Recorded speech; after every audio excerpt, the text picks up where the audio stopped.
soo dhawaada saaxiibayaal halkani waa Kaafiyo Technology Center waxaan sharaxaad dhameystiran ka bixin doonaa nidaamka doorashooyinka ee dhijitaalka qaybta koowaad waa page looyinka arday kasta waxa uu haystaa user iyo password oo ku codeyn doona haddaba qaybta koowaad geli userkaaga qaybta labaad geli passwordkaaga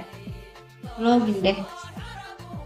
waxa uuna keenay page-ka labaad ee codeynta waxa inooga soo muuqda dhammaan musharaxiintii magacyadoodii xogtooda gudoomiye waxaa u sharaxan 5 qofood gudoomiye ku xigeen waxaa u sharaxan 2 qofood haddaba u coday qofka u aragto munaasab si aan ku tusno qaabka u codeyn lahayd waxaan gudoomiye u dooranay musharaxa saddexaad gudoomiye ku xigeen waxaan u dooran doonaa musharaxa koowaad submit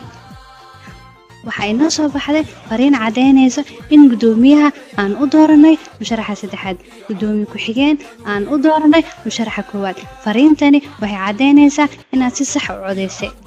mahadsanidin